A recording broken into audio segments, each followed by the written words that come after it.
அது வந்துங்க ஒரு எக்ஸ் முதலமைச்சரா இருந்திருக்கார், சரியா? இன்னைக்கு எதிர்கட்சி தலைவராக இருக்கிறார். அவருடைய வார்த்தைகள் வந்து கண்ணியமாக மற்றவர்கள் மதிக்கக்கூடிய அளவுல இருக்கணும். ஏதோ இந்த மூன்றாம் தர நான்காம் தர பேச்சாளர்கள் பேசுறது போல ஒரு முதலமைச்சர் வேட்பாளர் பேசுறது கண்டிக்கத்தக்க ஒரு விஷயம். நாங்க வந்து கேப்டன் எங்களை ராணுவ கட்டுப்பாட்டோட வளர்த்திருக்காரு. அந்த வகையில நாங்க தொகுதிக்கு போகும்போது என்னுடைய பிரச்சாரங்கள் நீங்க பார்த்திருப்பீங்க. தொகுதிக்கு வந்தா வேட்பாளர்கள் அந்த தொகுதிக்கு என்ன செய்வாங்க, அதே போல எங்க கூட்டணி அண்ணன் ஸ்டாலின் அறிவித்த அறிக்கைகளை சொல்றோம். ஜெயிச்சு வந்தா தொகுதிக்கு என்ன செய்வோம், மக்களுக்கு என்ன செய்வோம், அதுதான் முக்கியம். அதை விட்டுட்டு சும்மா அடுத்தால வந்து குறை சொல்றது திட்டுறதுனால நிச்சயமாக இதற்கான பலன் எடப்பாடி பழனிசாமி அவர்கள் தேர்தல் முடிவுகள் மே 4ஆம் தேதி வரும்போது நிச்சயமாக அவர் அதற்கான பலனை அடைவார் என்பதை உறுதியாக நான் சொல்றோம். அதனால இந்த மாதிரி வந்து பேசக்கூடாது.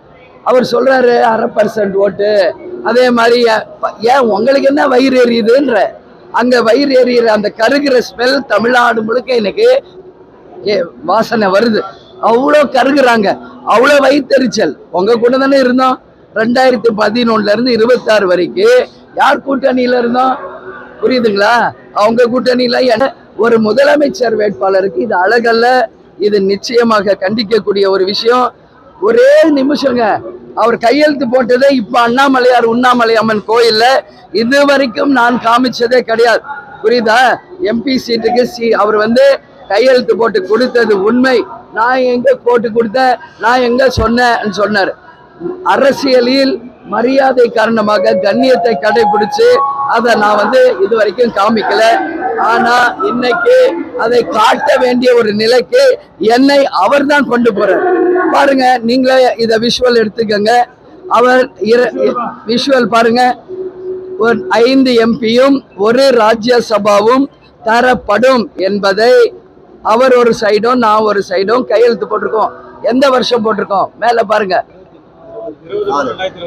24 போட்டிருக்காரு.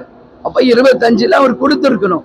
இதுல வருஷம் போடாம கொடுக்குறீங்களே, வருஷம் போட்டு கொடுங்கன்னு நான் சொல்லும் போது தலைவர் எம்ஜிஆர் காலமா அம்மா காலத்துல இருந்து வருஷம் போடுறது இல்லம்மா, நான் என்னுடைய வார்த்தை தான் முக்கியம், இதெல்லாம் சும்மா ஒரு பேப்பர், என் வார்த்தை தான் முக்கியம்னு அதை நம்புங்க.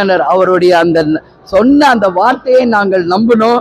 ஆனா அவர் வந்து நம்பிக்கைக்கு புறம்பாக இன்னைக்கு ஏதோ பேசிக்கிட்டார். நான் எங்க சொன்னேன், யார் யாரோ சொல்றதுக்கு நான் பதில் சொல்ல முடியாதுன்னாரு, சரியா? இன்னைக்கு என்ன சொல்றாரு, 1/2% ஓட்டுன்றாரு, அதுன்றாரு இதுன்றாரு. அது வந்து தப்பு. எங்களுக்கும் அது மாதிரி கீழ்த்தரமா பேச எங்களுக்கும் தெரியும். ஆனா நாங்க வந்து அண்ணா அவர்கள் சொன்னது போல கடமை, கண்ணியம், கட்டுப்பாடு, எங்க கேப்டன் எங்களுக்கு சொன்னது போல அந்த மரியாதையோட அரசியலை மரியாதையோட நாங்க நடத்தணும்னு நினைக்கிறோம். அதனால ஐசியூல இருந்த கட்சிங்கிறாரு. பக்கத்துல விஜயபாஸ்கர் அமைச்சரை வச்சுக்கிட்டு பேசுறாரு, அமைச்சருக்கு தெரியுங்கிறாரு. இவர் தான் சொல்றாரு, அமைச்சரை இருகின முகத்தோட தான் இருக்கார்.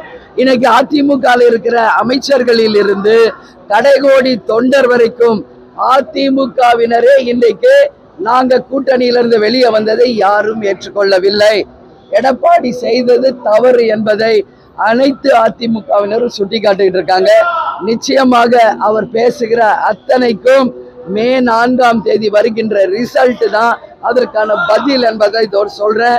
அதனால ஐசியூங்கிறாரு. மே 4 ரிசல்ட்டுக்கு அப்புறம் அவர் ஐசியூக்கு போகாம இருக்கணும் அப்படின்னு சொல்லி நான் வந்து